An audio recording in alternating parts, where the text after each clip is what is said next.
السلام علیکم دوستو، ہماری گفتگو میں اکثر اوقات بنی اسرائیل کا ذکر ہوتا ہے، لیکن کیا آپ نے کبھی سوچا ہے کہ بنی اسرائیل کون تھے اور کس کی اولاد تھے؟ تو دوستو، یاد رہے کہ اسرائیل حضرت یعقوب علیہ السلام کا لقب تھا اور بنی اسرائیل کوئی اور نہیں بلکہ حضرت یعقوب علیہ السلام کی اولاد ہیں۔ آج کی اس ویڈیو میں ہم حضرت یعقوب علیہ السلام کی زندگی سے جڑے حالات بیان کریں گے۔ ویڈیو نہایتی اہمیت کی حامل ہے، لہٰذا آپ نے ویڈیو کو اسکپ نہیں کرنا ہے۔ حضرت یعقوب علیہ السلام حضرت اسحاق علیہ السلام کے بیٹے، حضرت ابراہیم علیہ السلام کے پوتے اور حضرت یوسف علیہ السلام کے والد ہیں۔ یوں آپ کو یہ خصوصیت حاصل ہے کہ آپ کے دادا اور والد نبی ہیں، تو خود بھی آپ اس منصب پر فائز ہوئے اور صاحبزادے کو بھی اللہ تعالیٰ نے نبوت عطا فرمائی۔ اللہ تعالیٰ نے آپ کی ولادت کی خوشخبری حضرت ابراہیم علیہ السلام کو آپ کے والد حضرت اسحاق علیہ السلام کی ولادت کی اطلاع کے ساتھ دی تھی۔ قرآن پاک میں ارشاد ہے کہ پھر ہم نے انہیں ابراہیم کو یعنی اسحاق کی اور اسحاق کے بعد یعقوب کی خوشخبری دی۔ حضرت یعقوب علیہ السلام کا دوسرا نام اسرائیل تھا، اس لیے آپ کی اولاد بنی اسرائیل کہلاتی ہے۔ اسرائیل دو الفاظ اسرا اور ایل کا مرکب ہے۔ اسرا عبد کو کہتے ہیں اور ایل کے معنی اللہ کے ہیں، تو یوں اسرائیل کا مطلب ہوا اللہ کا بندہ۔ حضرت اسحاق علیہ السلام کے دو جڑواں بیٹے عیسو اور یعقوب تھے۔ آپ کو بڑے بیٹے سے زیادہ محبت تھی، جبکہ آپ کی بیوی یعقوب کو زیادہ چاہتی تھی۔ روایت میں ہے کہ ایک دن حضرت اسحاق علیہ السلام نے بڑے بیٹے سے شکار کا گوشت کھانے کی خواہش کا اظہار کیا، تو عیسو والد کی خواہش پر فوراً شکار کرنے کے لیے چلا گیا، لیکن اسی اثنا میں والدہ نے حضرت یعقوب علیہ السلام سے کہا کہ بکری ذبح کر کے والد کو کھانا پیش کر دو اور ان سے دعائیں لے لو۔ تو حضرت یعقوب علیہ السلام نے والدہ کے مشورے پر ایسا ہی کیا، لیکن جب بڑا بھائی گوشت بھون کر والد کی خدمت میں لے کر گیا اور اسے حقیقت کا علم ہوا تو وہ حضرت یعقوب کا دشمن بن گیا۔ والدہ نے جب یہ دیکھا تو انہوں نے حضرت یعقوب کو فوری طور پر اپنے ماموں کے پاس عراق کے شہر حران جانے کی ہدایت کی۔ حضرت اسحاق علیہ السلام کو بھی عیسو کی ناراضگی کا علم تھا، لہٰذا انہوں نے بھی اس مشورے کی تائید کی اور پھر حضرت یعقوب علیہ السلام اس روز رات کے پہلے پہر ماموں کے پاس جانے کے لیے نکل کھڑے ہوئے۔ حضرت یعقوب اس رات اور دوسرے دن چلتے رہے اور پھر رات کے کسی پہر ایک گاؤں کے باہر جنگل میں ایک پتھر کو تکیے کی جگہ سر کے نیچے رکھ کر سو گئے۔ وہ خواب میں دیکھتے ہیں کہ آسمان سے زمین تک ایک سیڑھی لگی ہوئی ہے جس سے فرشتے اوپر چڑھ اور اتر رہے ہیں۔ اسی دوران اللہ تعالیٰ حضرت یعقوب علیہ السلام سے مخاطب ہو کر کہتا ہے کہ میں تجھ کو عنقریب برکت دوں گا اور تیری اولاد کو کثیر کر دوں گا، یہ زمین تیرے لیے کر دوں گا اور تیرے بعد تیری اولاد کے لیے بھی۔ جب حضرت یعقوب علیہ السلام نیند سے بیدار ہوئے تو انتہائی خوش تھے۔ آپ نے منت مانی کہ اگر وہ اپنے والدین کی طرف سلامتی کے ساتھ لوٹ گئے تو اس جگہ جہاں خواب نظر آیا تھا اللہ عز و جل کی عبادت کے لیے ایک گھر بنائیں گے۔ نیز یہ منت بھی مانی کہ جو کچھ اللہ تعالیٰ انہیں دے گا اس کا 10واں حصہ اللہ کی راہ میں خرچ کریں گے۔ حضرت یعقوب علیہ السلام نے اس پتھر کو تیل لگایا جس پر سر رکھ کر سوئے تھے تاکہ واپسی میں اس کے ذریعے جگہ کی نشاندہی ہو سکے۔ حضرت یعقوب علیہ السلام طویل سفر کے بعد حران میں اپنے ماموں کے پاس پہنچ گئے۔ ماموں بھانجے کو دیکھ کر بے حد خوش ہوئے اور ان کی خوب خاطر مدارات کی۔ ماموں لابان کی دو جوان بیٹیاں تھیں، بڑی کا نام لیا اور چھوٹی کا نام راہیل تھا۔ حضرت یعقوب نے ماموں سے چھوٹی بیٹی راہیل کا رشتہ مانگا تو ماموں نے اس شرط کے ساتھ ہاں کر دی کہ وہ 6 سال تک ان کی بکریاں چرائیں گے۔ جب مدت گزر گئی اور شرط پوری ہو گئی تو انہوں نے لوگوں کو اکٹھا کر کے دعوت کی اور شادی کر دی۔ رات کو حضرت یعقوب علیہ السلام پر انکشاف ہوا کہ شادی تو راہیل کی بجائے بڑی بہن لیا سے ہوئی ہے۔ حضرت یعقوب علیہ السلام نے صبح ماموں سے پوچھا کہ آپ نے ایسا کیوں کیا؟ میں نے تو راہیل سے نکاح کا پیغام دیا تھا۔ تو ماموں نے جواب دیا کہ ہمارے ہاں بڑی بیٹی کے ہوتے ہوئے چھوٹی سے نکاح نہیں ہو سکتا۔ ہاں اگر تمہیں چھوٹی پسند ہے تو میں اس سے بھی تمہارا نکاح کر دوں گا، مگر تمہیں مزید 7 سال تک بکریاں چرانی ہوں گی۔ حضرت یعقوب علیہ السلام نے مزید 7 سال تک بکریاں چرائیں، جس کے بعد ان کا نکاح چھوٹی بہن سے بھی کر دیا گیا۔ واضح رہے کہ اس وقت 2 بہنوں کا ایک ہی وقت میں ایک مرد سے نکاح ہو سکتا تھا۔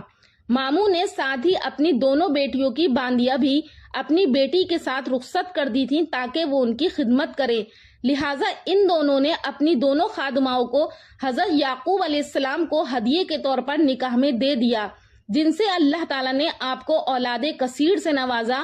آپ کے 12 بیٹے اور 1 بیٹی ہوئی۔ بیٹوں کی شادیاں ہوئیں اور پھر ان کی اولاد پھیلتے پھیلتے 12 قبیلوں کی شکل اختیار کر گئی۔ چھوٹی بیوی راحیل سے 2 بیٹے پیدا ہوئے، ایک حضرت یوسف علیہ السلام اور دوسرے بنیامین۔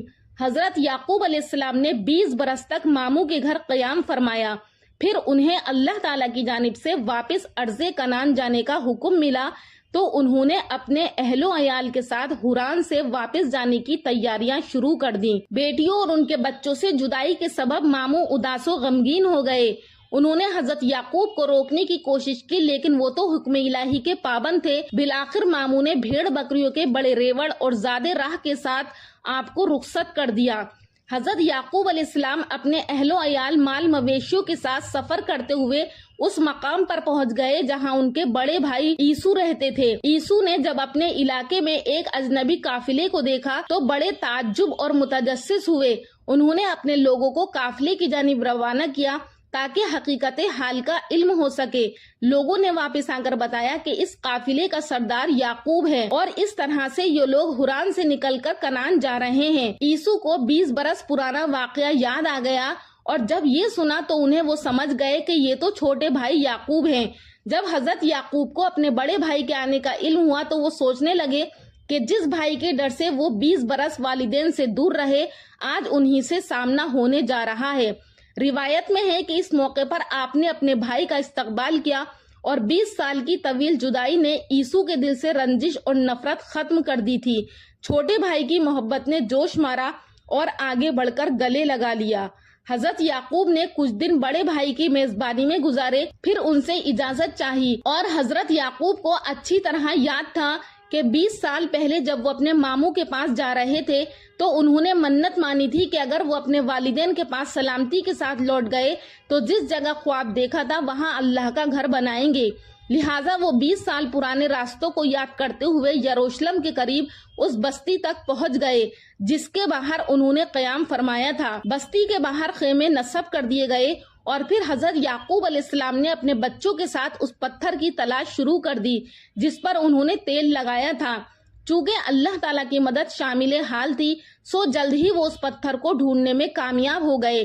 جس جگہ وہ پتھر نصب تھا وہ بستی کے ایک شخص شخیم بن جمور کی ملکیت تھی۔ آپ نے 100 بھیڑوں کے بدلے اس سے یہ جگہ خریدی اور پھر اپنی بیٹوں کے ساتھ مل کر وہاں ایک عبادت گاہ تعمیر کی۔ یہی جگہ آج بیت المقدس کہلاتی ہے۔ بیت المقدس میں قیام کے دوران حضرت یوسف علیہ السلام کی والدہ حضرت راحیل کے یہاں دوسرے بیٹے بنیامین کی پیدائش ہوئی، لیکن دوران زچگی وہ انتقال کر گئیں۔ حضرت یعقوب نے انہیں بیت اللحم میں سپرد خاک کیا اور قبر کے سرحانے نشانی کے طور پر ایک پتھر گاڑ دیا۔ آج بھی حضرت راحیل کی قبر اور وہ پتھر موجود ہیں، واللہ عالم۔ حضرت یعقوب کو اپنی بیوی حضرت راحیل سے بہت محبت تھی، لہٰذا ان کے انتقال سے انہیں سخت صدمہ پہنچا اور وہ بیت المقدس کی سکونت ترک کر کے اپنے والد کے پاس جبرون چلے گئے۔ یہ وہی جگہ ہے جہاں آپ کے دادا حضرت ابراہیم بھی سکونت پذیر تھے۔ اس دوران بڑے بھائی عیسو بھی وہاں پہنچ چکے تھے۔ حضرت اسحاق نے دونوں بیٹوں کی موجودگی میں 180 سال کی عمر میں وفات پائی۔ حضرت یعقوب کو چھوٹی بیوی سے ہونے والے 2 بیٹوں یوسف اور بنیامین سے بے حد محبت تھی اور انہیں ہمیشہ اپنے ساتھ رکھا کرتے تھے۔ سوتیلے بھائیوں کو یہ بات بہت بری لگتی تھی اور وہ ان دونوں بھائیوں کو رنج و تکلیف پہنچانے کا کوئی موقع ہاتھ سے نہ جانے دیتے تھے۔ حضرت یعقوب علیہ السلام جانتے تھے کہ بڑے 10 بھائی ان دونوں سے حسد کرتے ہیں۔ حضرت یعقوب نے اپنی زندگی کا بڑا حصہ رنج و غم میں گزارا۔ ابھی نوجوان ہی تھے کہ بڑے بھائی کے خوف سے والدین کو چھوڑنا پڑا اور 20 برس دیار غیر میں گزارے۔ بڑھاپے میں بڑی بیوی سے ہونے والے 10 بیٹوں کے ہاتھوں حضرت یوسف علیہ السلام کو دی جانے والی تکالیف اور طویل جدائی نے انہیں شدید اذیت پہنچائی۔ وہ حضرت یوسف کی جدائی کے سبب 40 سال تک انہیں یاد کر کے روتے رہے، یہاں تک کہ ان کی بینائی زائل ہو گئی۔ حضرت یعقوب علیہ السلام کی وفات کا وقت قریب آیا تو آپ نے اپنے سب بیٹوں کو جمع کیا اور ان سے پوچھا کہ میرے بعد تم کس کی عبادت کرو گے؟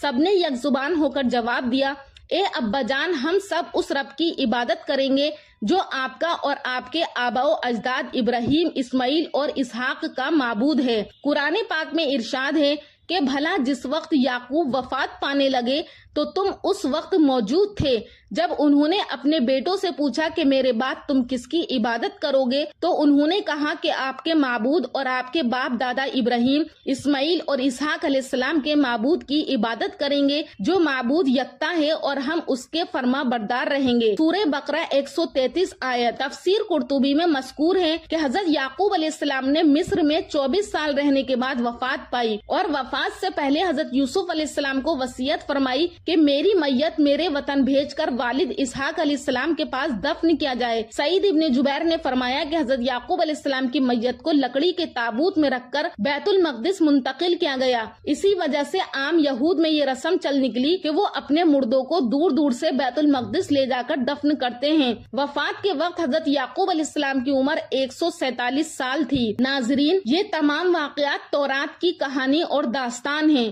قرآن عزیز ان تفصیلات کے حق میں قطعاً خاموش ہے اور صرف حضرت یعقوب علیہ السلام کے جلیل القدر نبی، صاحب صبر و عظیمت، اور یوسف علیہ السلام کے برگزیدہ باپ ہونے کا ذکر کرتا ہے، اور اسی ضمن میں نام لیے بغیر یوسف علیہ السلام کے دوسرے بھائیوں کا بھی ذکر قرآن میں آ جاتا ہے۔ دوستو، یہ تھے حالات و واقعات حضرت یعقوب علیہ السلام کی زندگی کے۔ ہم اپنی اگلی ویڈیو میں انشاءاللہ حضرت یوسف علیہ السلام کی زندگی کے حالات بیان کریں گے، لہٰذا آپ نے ہماری آنے والی ویڈیوز بھی لازمی دیکھنی ہیں، اور جانے سے پہلے ہماری آج کی اس ویڈیو کو ضرور لائک کیجیے گا۔ ملتے ہیں اگلی ویڈیو میں، تب تک کے لیے اللہ حافظ۔